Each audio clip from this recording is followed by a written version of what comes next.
What's happening, folks? I'm Abby Martin, and this is Breaking the Set. So, it's no secret that video games have become increasingly violent and graphic over the last few years, but a study that just came out has just found that these types of games may also be manipulating our preconceived notions regarding race.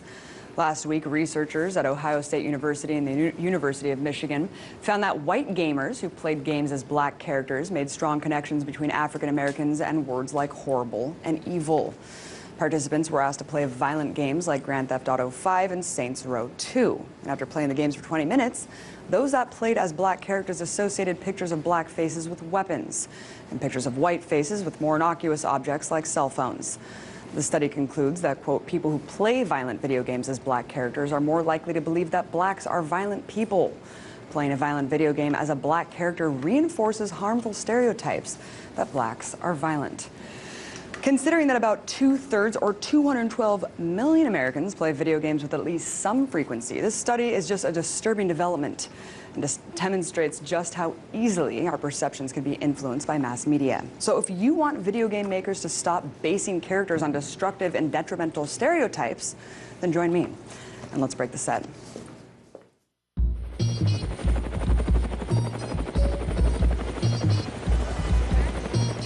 It was a terrible mistake, and we're working very hard to make up for it. And once again, we put something on the air that's a flat-out lie. Have you ever had sex with Governor Rick Perry? No, wait. Do not answer that. I want you to watch what we're about to do because you've never seen anything like this on television.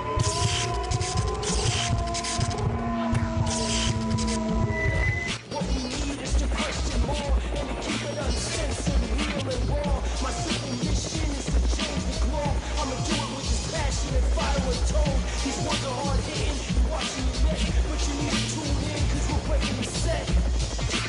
Breaking the set.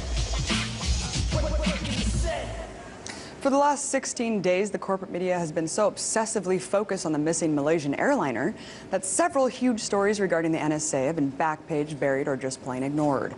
But hey, why report on issues that affect millions of Americans and the world at large when it's so much easier to speculate about the return of the Bermuda Triangle, make-believe Pakistani terrorists, and airplanes swallowing black holes? Now that's what I call breaking news. So while the mainstream continues its incessant ghost plane circus coverage, the newest Snowden leak reaffirmed that taxpayer money is indeed funding industrial espionage.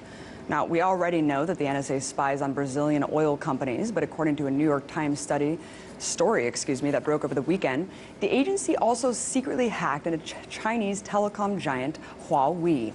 According to top-secret documents, the program is called Shot Giant. It was originally meant to discover links between the telecom company and the Chinese military. But hey, it just wouldn't be an all-encompassing global spying behemoth if the agency stopped there. See, shortly after its establishment, Operation Shot Giant was expanded to infiltrate Huawei technology sold to other countries. Yet despite this mountain of evidence, intelligence officials continue to state that the agency has never engaged in economic espionage. So in order to combat these allegations, the NSA has played the oldest trick in the book: smear the messenger. See, yesterday, Chairman of the House Intelligence Committee, Mike Rogers, said that the anonymous officials in the NSA are virtually unanimous in their belief that Edward Snowden is, quote, under the influence of Russian intelligence services. All that's missing to back up the sweeping claim is a little thing called evidence. Apparently, in this government's new Cold War state of mind, all you need to do to be accused of being a Russian spy is to live in Russia. Lest we forget that Snowden originally sought asylum in Hong Kong and subsequently applied to many other countries for safe harboring. But considering the massive backlash against the agency, it's really no surprise that the intelligence establishment is becoming increasingly aggressive in their ad hominem attacks. What a former president fessed up to yesterday probably didn't help. As a matter of fact, I have felt that my own communications were probably monitored. And when I want to communicate with a foreign leader privately, I type or write the letter myself, put it in the post office, and mail it.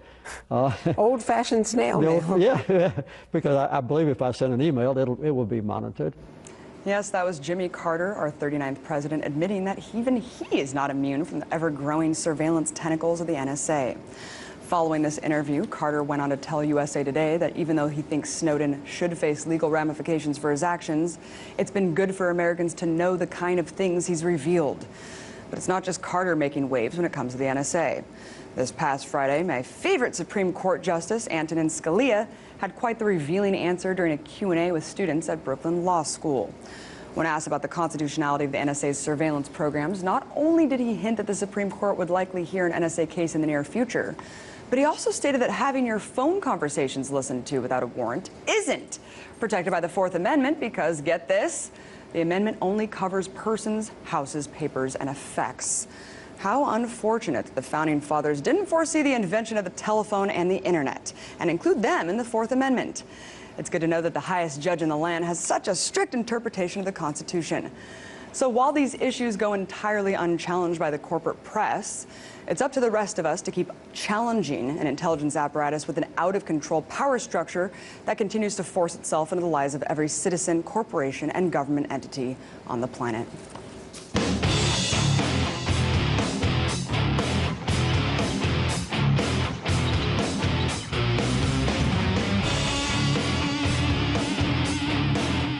Aside from rampant poverty, high unemployment, and a host of socioeconomic problems, Egypt continues to reel from a political crisis that has led to countless protests and deadly clashes with police.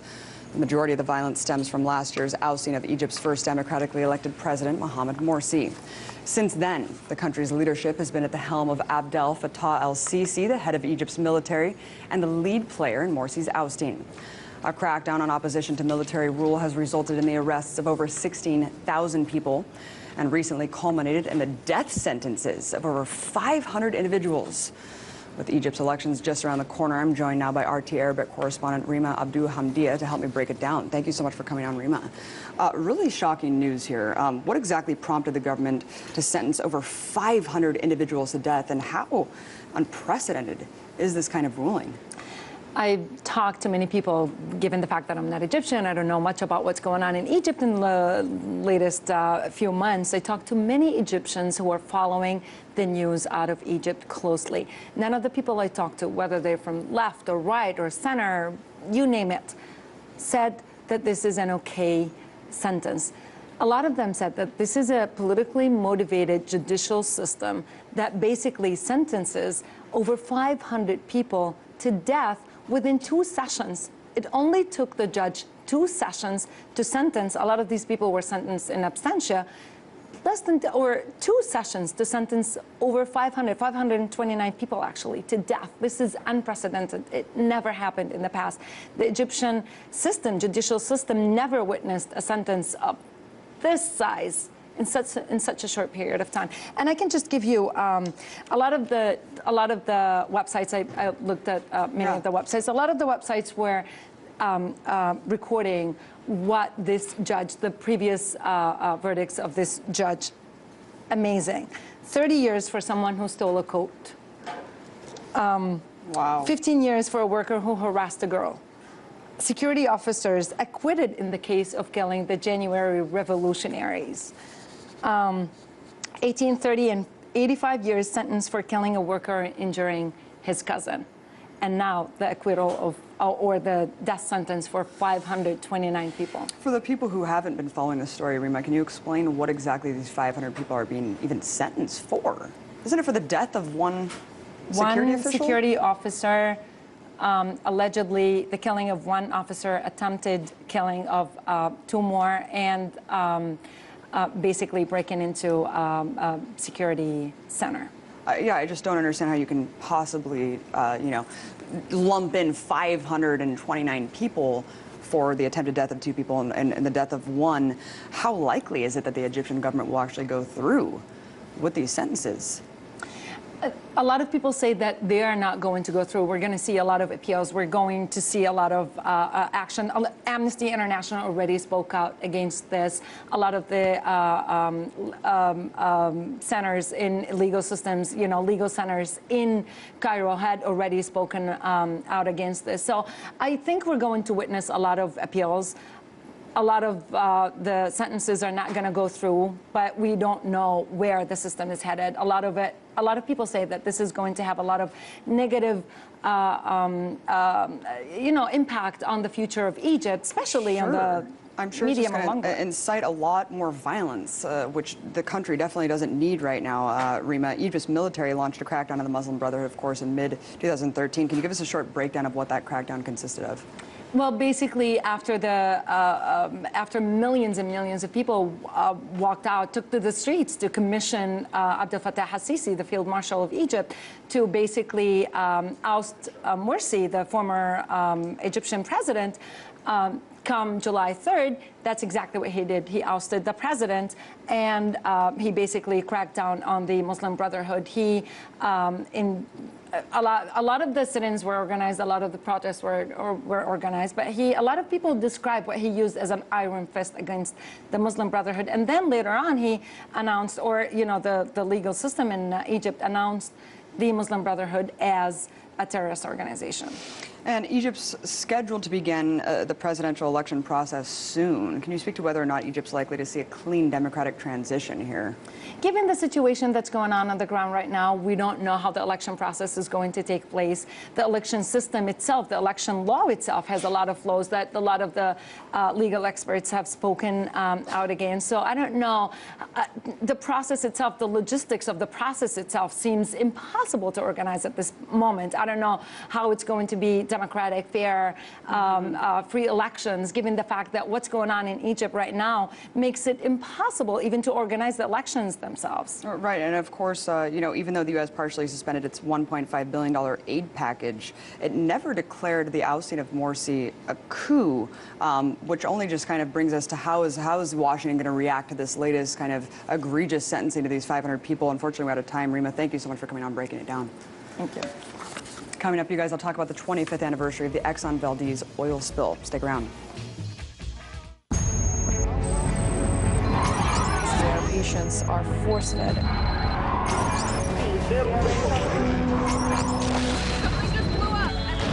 Explosion near the finish line of the Boston Marathon. More than 1,000 people have gathered. What is the latest that you're hearing about the number of victims?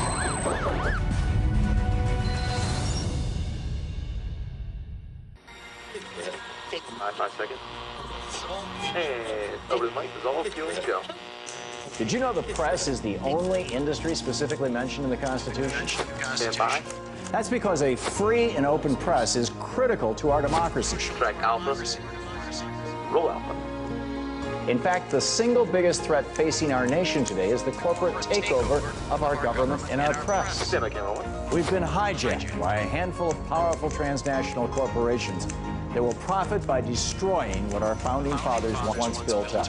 I'm Tom Hartman, and on this show, we reveal the big picture of what's actually going on in the world. We go beyond identifying the problem. We try to fix it. Rational debate and a real discussion of the critical issues facing America. Stand by on camera, go. Ready to join the movement?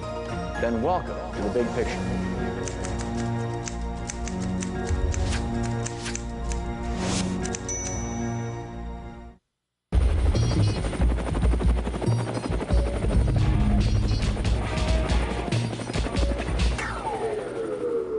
25 years ago today, one of the world's most pristine wildlife habitats was forever scarred by a horrific environmental disaster.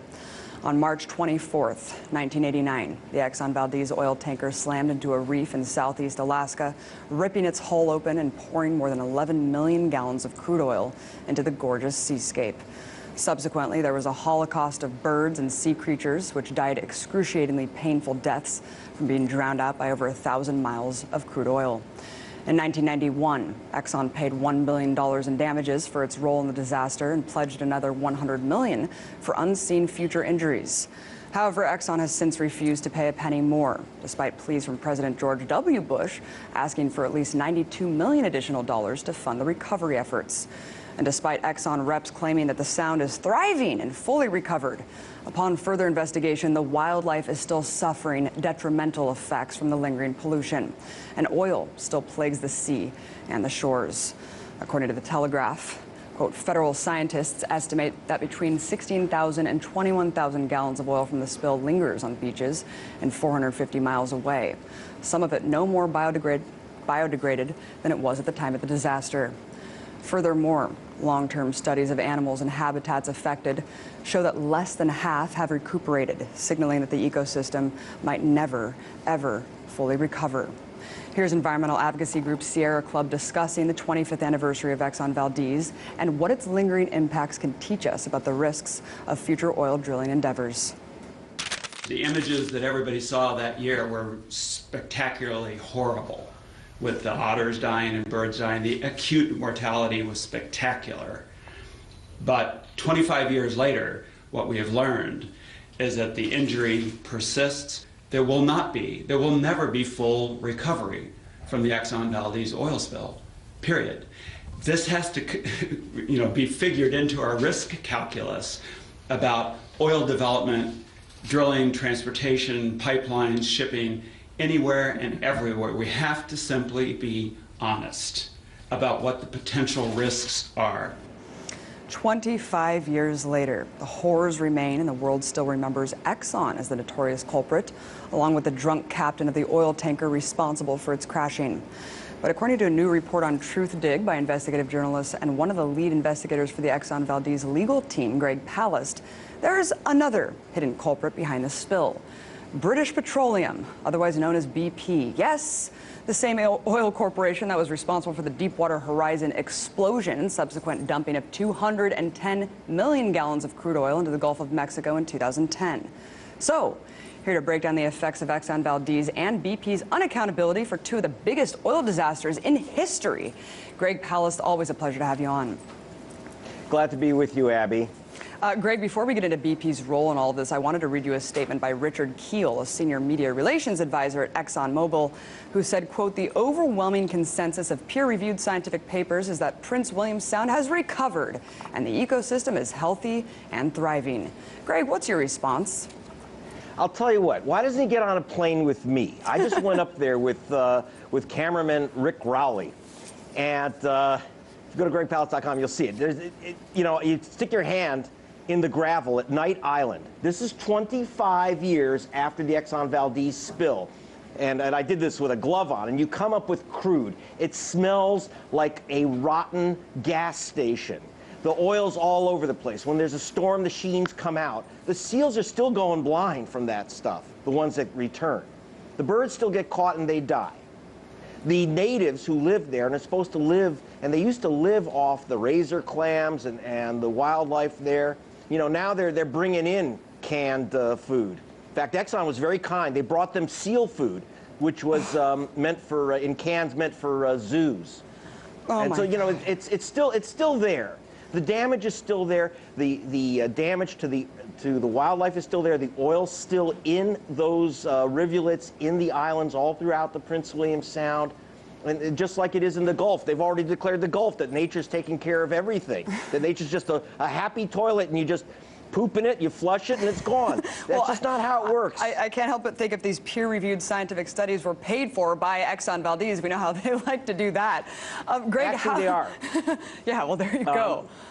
Yeah, just what's happened is that BP and Exxon created these funds, and they have a tremendous control over who does these so-called peer-reviewed studies. Who are the peers? I can tell you that the former chairman of the biology department at the University of Alaska, Rick Steiner, who is the top oil pollution expert on the planet, has said the damage is still there. I was with him. I talked to him about it. And because he insisted that the damage is still there, and he picks it up in his hand and shows it to you, and he says, will be here another 40 years. Because he said that publicly, he got fired. He lost his job as the chairman of the biology department in Alaska. So let's get to the heart of this really quick, Greg. How does BP fit into the Exxon Valdez disaster? Because obviously people only correlate Exxon to this spill. Well, we think of the Exxon Valdez disaster as Exxon's problem because they were dumb enough to have their name on the ship, which has now been changed to the Sea River Mediterranean. But BP, and I was the chief investigator of fraud charges then for the people that owned the shoreline. In my investigation, I found it was BP, British Petroleum, which is more responsible than Exxon. I won't let Exxon off the hook. But, tankers run aground. Oil spills. But it's containing it.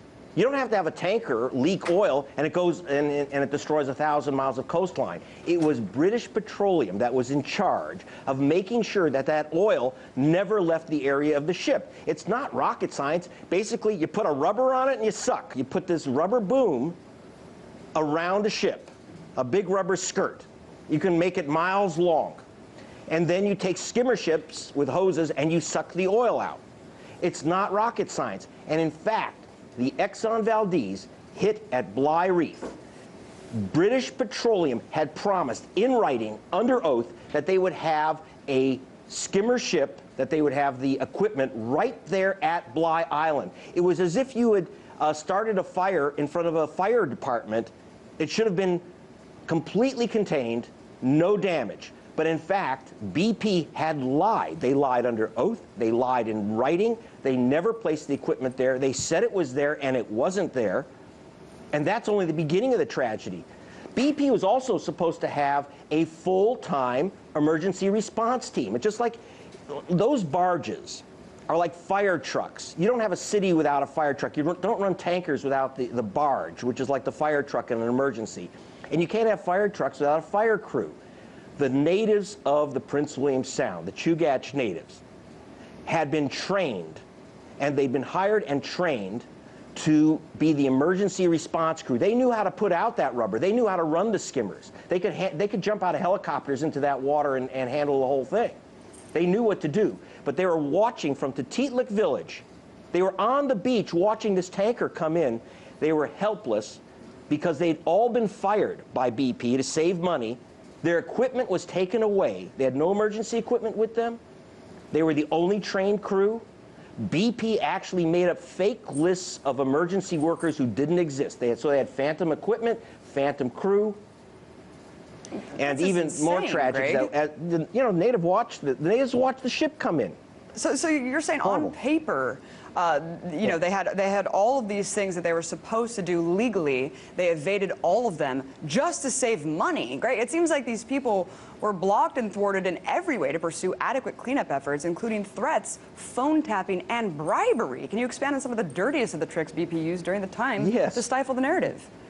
Well, for example, the captain at Valdezs Port said, if there's a spill out in the middle of the Sound, which is exactly where the Exxon Valdezs hit, he told BP, if we have a crack up in the middle of the Sound, you don't have the equipment that's required to be there.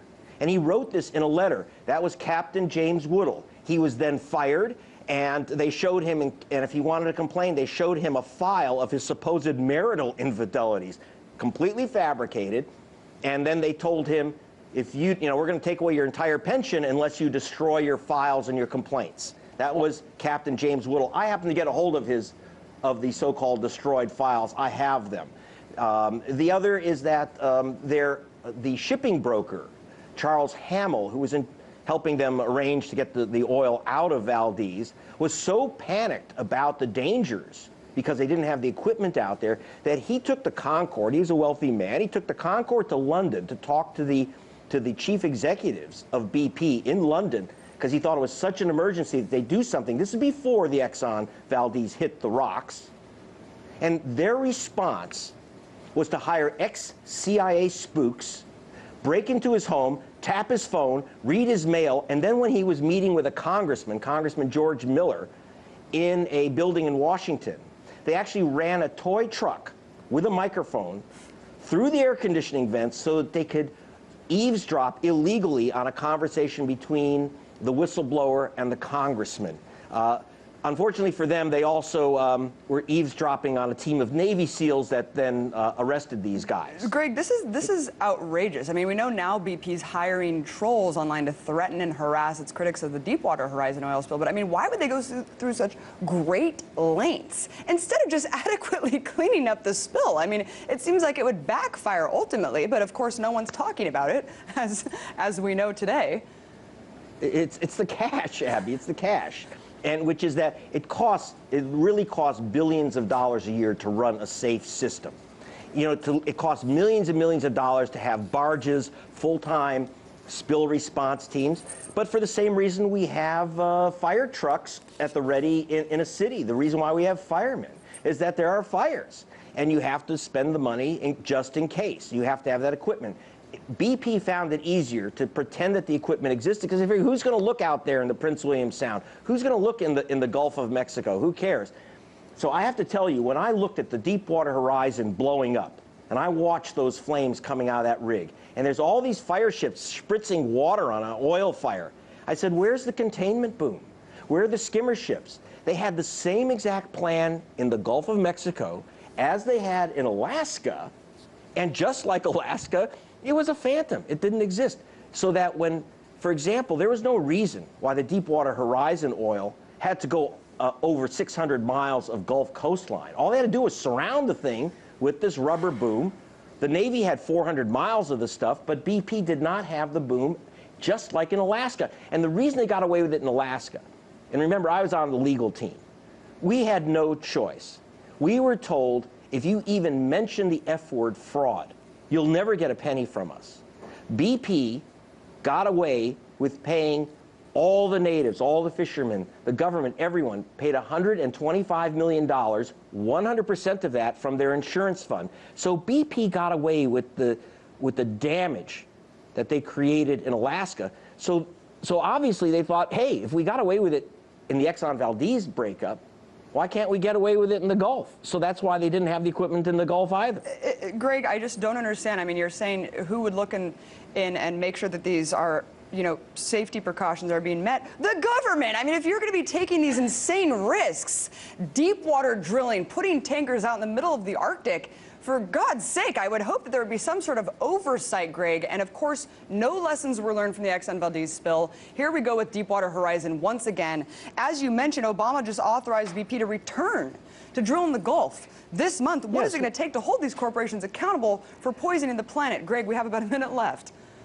Well, I mean, in the case of the government oversight, the Minerals and Mining Service, which was in charge of watching what was happening in the Gulf, they were taking bribes from BP, and, you know, Super Bowl tickets, small stuff, and some of the executives of BP were having intercourse, some of it monetary, some of it sexual, with the government agents. I kid you not. That's why Obama shut it down, but he shut it down, that agency, after the Deepwater Horizon exploded. And when good government regulators, like a guy, Dan Lawn, who was in charge of regulating Exxon and BP in Alaska, complained before the Exxon Valdez hit the rocks. He said, these guys are making up stuff. There's no real emergency teams. Unreal. They had him fired. Unreal, Greg. Thank you for bringing the culprits out of the shadows into the light. Time to hold these people accountable for their crimes. Greg Palast, everyone check out your new report. Excellent work. Thank you so much for coming on. Thank you. You're very welcome, Abby. That's our show, you guys. Join me again tomorrow when I break the set all over again.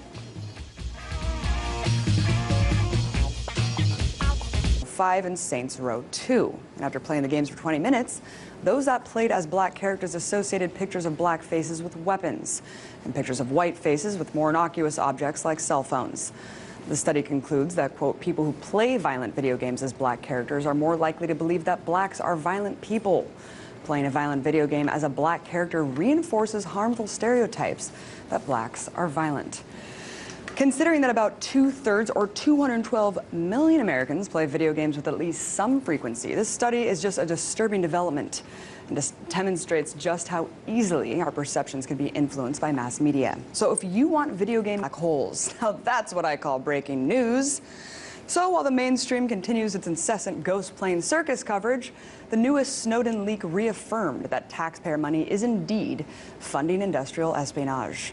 Now, we already know that the NSA spies on Brazilian oil companies, but according to a New York Times story that broke over the weekend, the agency also secretly hacked into Chinese telecom giant Huawei. According to top secret documents, the program is called Shot Giant. It was originally meant to discover links between the telecom company and the Chinese military. But hey, it just wouldn't be an all-encompassing global spying behemoth if the agency stopped there. Makers to stop basing characters on destructive and detrimental stereotypes, then join me and let's break the set.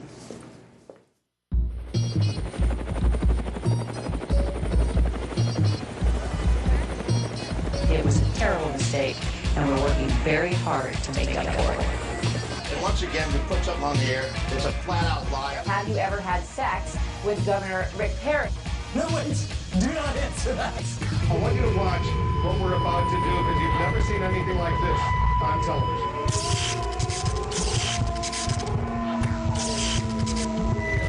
What we need is to question more and to keep it uncensored, real and raw. My simple mission is to change the globe. I'ma do it with this passion and fire and tone. These words are hard hitting, you watching your neck, but you need to tune in because we're breaking the set. Breaking the set. Breaking the set. For the last 16 days, the corporate media has been so obsessively focused on the missing Malaysian airliner that several huge stories regarding the NSA have been backpage buried or just plain ignored. But hey, why report on issues that affect millions of Americans and the world at large when it's so much easier to speculate about the return of the Bermuda Triangle, make-believe Pakistani terrorists, and airplanes swallowing black.